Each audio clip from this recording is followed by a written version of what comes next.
Then we began to organize and to get to know people, and some people introduced us to other people. Then we began to make connections and links that served us throughout the strike, because these people taught us how to organize. They helped us to relate ourselves with other groups like students, political groups, and that's how we developed the plan of the strike. Fought back by building support throughout Northern California and the U.S. Several prominent people, such as United Farm Workers leader Cesar Chavez and Reverend Jesse Jackson, came to pledge their support.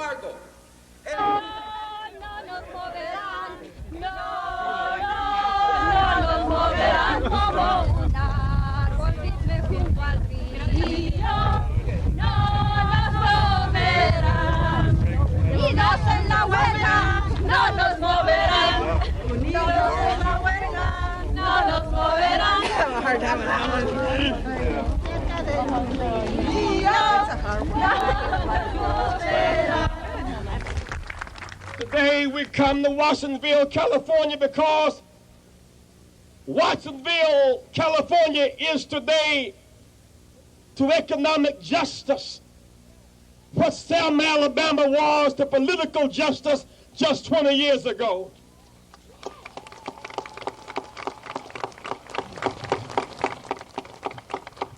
Just as Selma, Alabama was an unlikely place for political emancipation, Watsonville is an unlikely place for economic emancipation.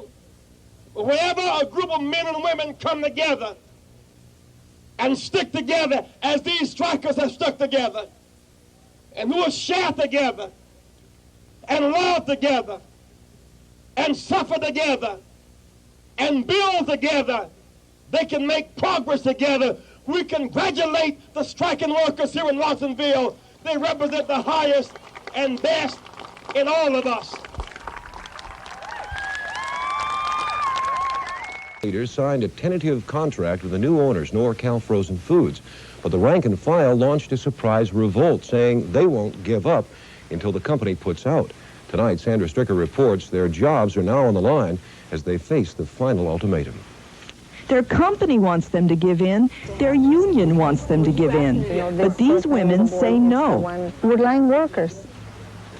The foremen, the mechanics, the lab girls, they're going to get the benefits in 90 days. For us, how much longer is it going to take? A couple of more years? Watsonville Cannery has been on strike now for 19 long months, and there were tears of joy last week when a contract was finally reached with the cannery's new owners. But the joy was short-lived. 2 days later, the union membership voted to wait a week before voting on the contract. Union leaders were taken by surprise. They had pressed for ratification. Because labor needs a victory. Labor needs victory. And labor can get it if they can stick together like these people have down here. Even though the new contract has the wage increase they wanted, these seasonal workers say they stand to lose the medical benefits they earned before they went on strike. Our kids need these benefits. We're not asking them for ourselves, for our children.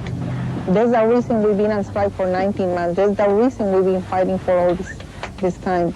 Gloria and 7 other strikers have gone without food since Friday. They say they won't eat until the strike is really over and their jobs and their benefits are restored. In the meantime, the company wants to open for business tomorrow. But today, the parish priest sided with the workers.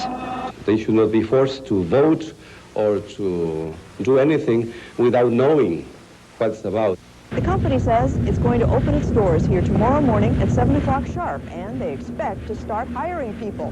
They hope that some of those people are the experienced workers who've been on strike for the past 19 months. And if they're not, the company says it may stop recognizing the union. In Watsonville, I'm Sandra Stricker, Channel 5, Eyewitness News.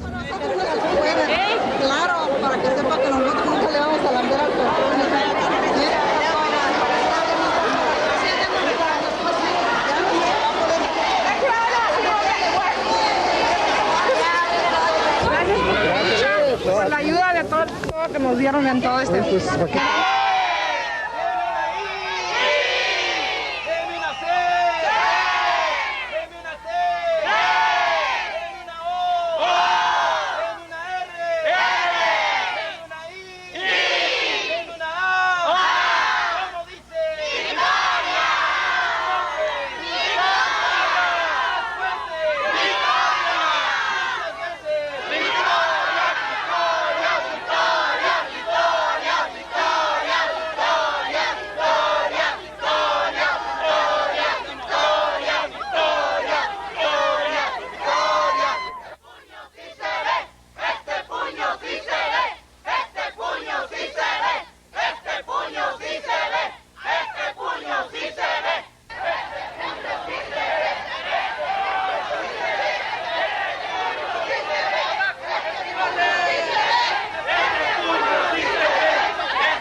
decididas, tan entregadas. Fue una victoria tremendísima, no nomás para ellos, para todos nosotros, porque de ahí nosotros agarramos fuerza, también toda la gente agarra fuerza de una victoria como la de Watsonville. Y se ganó, no fue un milagro, se ganó por el grande trabajo y la entrega y todo el sufrimiento que esas personas sufrieron, pero también se ganó porque hicieron un trabajo, ¿verdad? Duro, trabajaron muchísimo para ganarlo y lo merecen, bien merecido. Okay, we'd like to ask you, what is the significance to you that Watsonville strike? You know, it's one of the few strikes that has been won in the last 10 or so years. That's the most significant thing. What they got back, what they got out of it, it's not as significant. The significant thing is that now they have a union. When they went on strike, the union was totally disorganized. There was no leadership. There was no rank and file leadership. People just went. But in the strike itself, leaders grew, and they went back now with a strong leadership in a real union. And I predict that by next February, and thereafter, they're going to be able to get more. They're going to be able to get everything that they need plus. But the important thing is that that union was revitalized. Was like it's a new union. And also, the other thing is that, remember, those unions haven't been in strike ever. They're going for 30 years without a strike. I mean, they never strike in the industry. These women in Watsonville pull a halt to that, so it sets like a precedent. And you'll see a lot of other cannery workers striking all over California, that they have to strike to be able to protect themselves. That's the big significance of that strike. More than the wages, more than the money, the significant thing is that they broke that long period of no strikes and no fight back, and just